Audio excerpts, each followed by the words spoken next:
Hi everyone, it's Fitz with your daily delivery. Hope you're doing well. I'm good. That's not a Christmas gift. I just finally put it up. It's been here for a while. I waited till the new year. Today we're going to talk about why it's my fault that Arizona State lost to Texas in the Peach Bowl. 39-31, double overtime. It's my fault. Kenny Dillingham, I owe you an apology. I had something to say and I should have said it because I know you probably watch these. Probably. Maybe. At first, let me remind you to subscribe to this YouTube channel, and I thank you so much for the incredible year we had. 3.3 million views.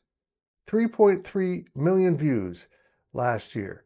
Absolutely incredible, and we appreciate it so very much as we move forward into a whole new challenge this season. Coach Dillingham, I should have told you not to run into the middle of the line for a good quarter and a half, maybe the first half. Just kind of work around it. Do it once in a while as a sacrificial lamb. But those Texas defensive tackles are always been the heart and soul. They've always been there. That anchor that defense and in some ways the team. Yeah, sure, they've had some big names at running back and a receiver, and quarterbacks have been okay. But it's those D tackles that are the rarity. They're the hardest commodity in college football to find. And most of them, the really good ones, reside in the SEC. The SEC's always been able to get those guys, most notably because many of them are from the South. But to find a 300-pound plus guy that can run, well, that's pretty special. We see one in Kansas City Chiefs named Chris Jones. He went to Mississippi State, which is in the SEC. This has been the one thing that Texas could always do that the elite programs in the SEC and the Big Ten have done. Get those D tackles. And now the SEC can afford to buy the very best. It'll be interesting to see if any program actually starts applying NIL money to trying to get one of those big D tackles or two. It's a game changer. But those guys are really, really good. And at the start of the game, when they're fresh, they're awfully hard to move. Okay, so you're in this fancy restaurant, right? And the butter pads come out. And they're always kind of frozen. That's the Texas front. Very hard to get through initially. And you kind of got to scrape away maybe to do that. Not run up the middle. Cam Skattebo's first run of this game was to the edge, got off the tackle and gained 10 yards. But the rest in the first half, he kind of hammered away. It took the second half when they were kind of warmed up and a little bit softer and more forgiving. And they started running and running with success. I feel like they would have had enough points at halftime to win if they hadn't tried the inevitable. No, Cam Skattebo isn't good enough to get through those guys because the line at the start of the game isn't good enough to move them on a consistent basis. But by the second half, it starts to happen.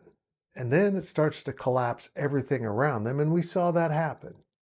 Look, I know Texas got the benefit of an incredibly bad no targeting call. That was an obvious targeting of a defenseless player. Someone else can do a thing on that and how much it screwed Arizona State. But that, too, is something you should have been warned about. You're not going to get the calls against Texas. Hell, Nebraska basically left the Big 12 over a call that got changed into Texas's favor. That's the way it is. Should have warned you about that, too. But mostly Arizona State made the Big 12 proud. They showed that the Big 12 can go toe-to-toe with the best teams in the SEC. It's what we've been saying. But no, we've been told repeatedly by ESPN that that's not possible, that even the middle teams in the SEC are better than the champions of conferences as lowly as the Big 12 and ACC. No, it just isn't true. Not at all. And they'll continue to push that narrative, even though this was a loss. Because in the future, they'll spin this as a game that Texas controlled and Arizona State almost won on a miracle. When in reality, it was the other way around. A fourth down throw in overtime that Texas converted into a touchdown to extend the game to the second overtime that they won. Sun Devils, you did the Big 12 proud. You did everything right except win. And beating Texas is hard for many reasons, but you experienced a couple of them. That's life in the Big 12, or used to be in the Big 12. As K-State and other Big 12 teams have seen it a lot, they've experienced it a lot, and they've been able to beat Texas. But at least You did us proud. It's Cam Skattebo, remarkable season. I'm glad you were on my Heisman ballot. Sam Leavitt and the Sun Devils will return with something to say about the 2025 Big 12 football season, just as it should be.